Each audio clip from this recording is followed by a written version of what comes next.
In our overstressed world, many teachers, healthcare providers, social workers, caregivers are suffering from a slow and painful burnout. And many of the rest of us too, working long hours, maybe raising a family, seem to be approaching burnout too. Sometimes we feel that we're too exhausted to keep giving to others, even though giving is a primary source of happiness for us in our lives. So how can we keep giving without burning out? We are told that self-care is the answer. If you give yourself a treat because you deserve it. Take some time for yourself, make sure you have boundaries, and say no. The question is, what does self-care look like, and how much of it do we need? In today's video, we will discuss how you can take care of others without the burnout. As it turns out, the trick is to be other-focused and kind, but to balance that with taking care of yourself as well. Here are some practices to help you do that. Number 1 is self-compassion.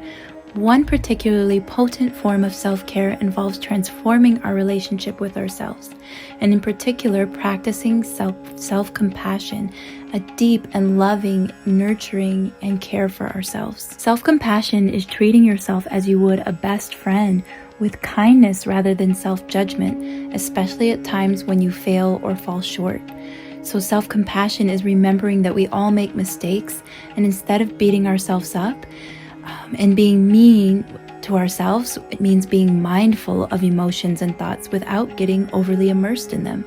Self-compassion doesn't mean being indulgent or letting yourself off the hook, but it also doesn't mean being overly critical and harsh.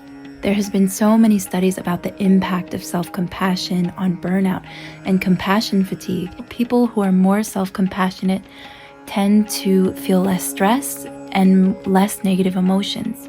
They're also more optimistic and have more feelings of happiness and other positive emotions, among many other benefits.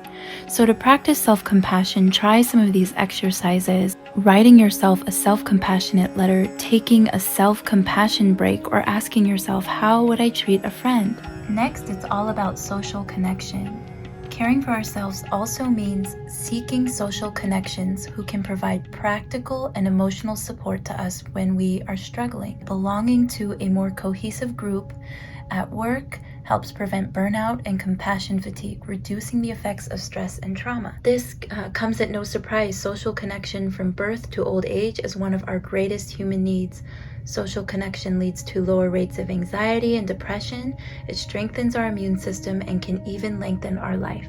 Social connection has less to do with the number of friends you have and more with how connected you feel on the inside subjectively. So in other words, you don't have to necessarily be a social butterfly and have tons of friends to reap the benefits of social connection. Just aim to cultivate an internal sense of belonging to those around you. You might be wondering, well, how do I do this? The tricky part is that stress is linked to self-focus. Our stressed minds turn towards me, myself, and I, making us more miserable and disconnected from others. Meditation, yoga, breathing exercises, and walks in nature, as well as letting go of caffeine, can help us calm down and feel ready to reach out to others. They showed that the loving kindness meditation can be a quick way to nurture a sense of connection, and also meditating with a partner.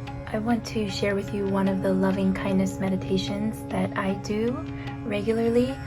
Even as I go throughout my day, I just repeat some of these phrases and words to myself. Let's settle in, relax into the meditation, take a deep breath. Take note of being present in your body and in your environment. Breathe, take your time.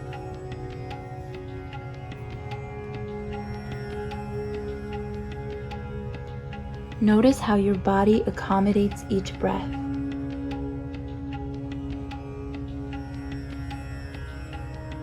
As you inhale slowly and exhale slowly, begin to settle in. Turn your focus to the heart, inward. Feel or imagine your beating heart with gratitude and warmth.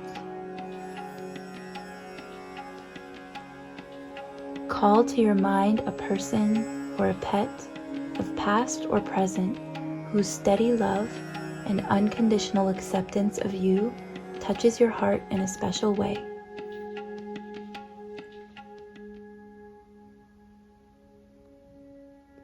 Allow yourself to experience their loving kindness as if they were right near you, happy for your presence and grateful for you just as you are.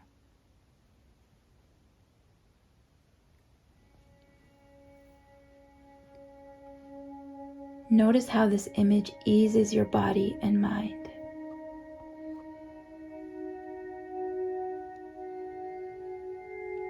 Relax into this warm feeling of connection. Keep it simple and gentle. Allow thoughts to arise and evaporate and come back to the heart. Take your time. Now put this loving kindness and warmth that you are receiving into words. If helpful, you can imagine these kind thoughts are what the person or animal you've called to mind wants for you, and picture that they are wishing them to you. Adapt the words so they reflect your personal wishes and situation. Let us begin. May I be held in loving kindness.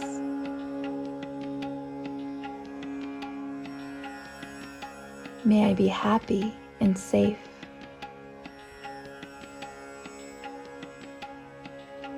May I be healthy in body and in mind.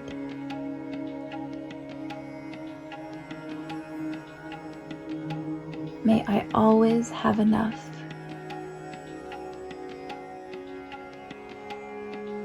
May my heart know peace.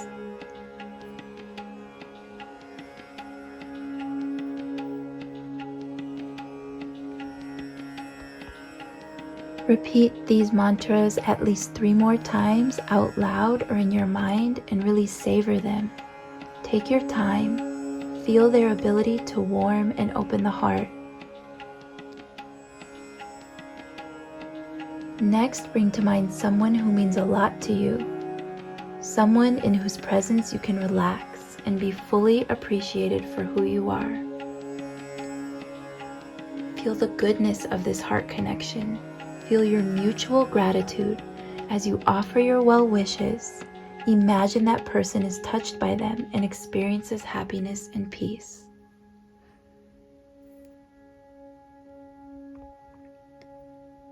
Let us begin. May you be held in loving kindness. May you be happy and safe. May you be healthy in body and in mind. May you always have enough. May your heart know peace.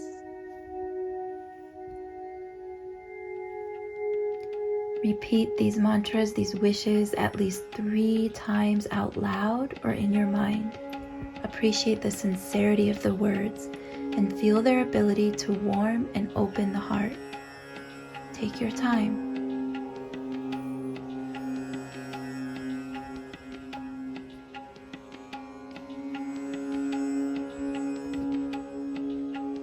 Next, bring to mind someone you've met casually, someone you recognize but don't really know. Could be a school crossing guard, the person who manages the produce department at your grocery store, or a neighbor that you nod to as you leave for work in the morning. As you think of them, wish them well. Repeat the same words and imagine that they received the full benefit of them. Gone their aches and pains, their marital worries, their concerns about the future. Imagine that as your wishes touch them, their hearts and mind are at ease. Let us begin. May you be held in loving kindness. May you be happy and safe. May you be healthy in body and in mind. May you always have enough. And may your heart know peace. Repeat the wishes at least 3 times. Appreciate the sincerity of the words and feel their ability to warm and open the heart. take your time.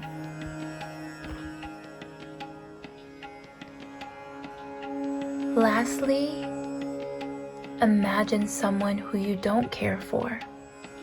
It could be someone you know personally, or someone you know of and who triggers you. You may think of this person as unworthy of kind consideration. As you invoke them in your mind's eye, try to let go of any expectation of them. It may help to imagine them as if they were a young, small child, a vulnerable child, before things became so difficult. If you are able to, include them in your well wishes. Send them peace, send them healing. For we know that when people are hurt and suffering inside, they cause hurt and suffering to others. Let us begin.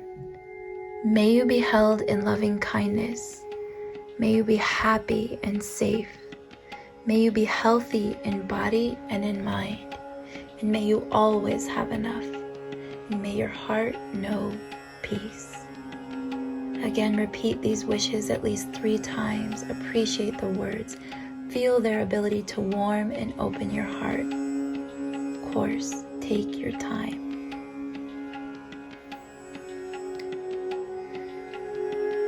Finally, let's include as many people and animals as we can in our wishes, happy or sad, loved or neglected, in good health or in poor health, in all stages of life, without making a particular effort to envision them separately.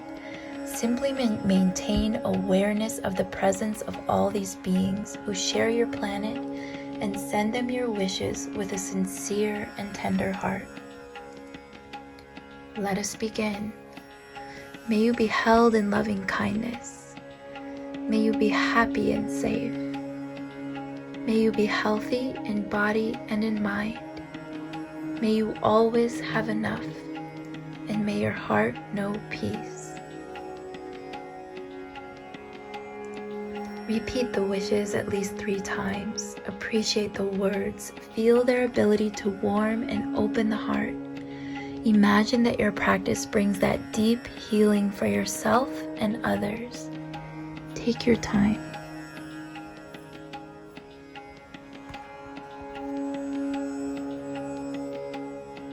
Now return to awareness of being present in your space, connected to all of these beings through your wishes, maintaining this sense of presence to the best of your ability.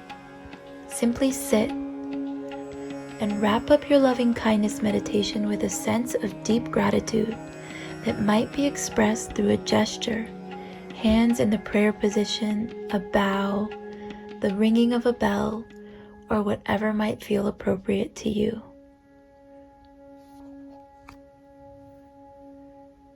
It's with my deepest hope and sincerity that this meditation brings some ease and some peace to you.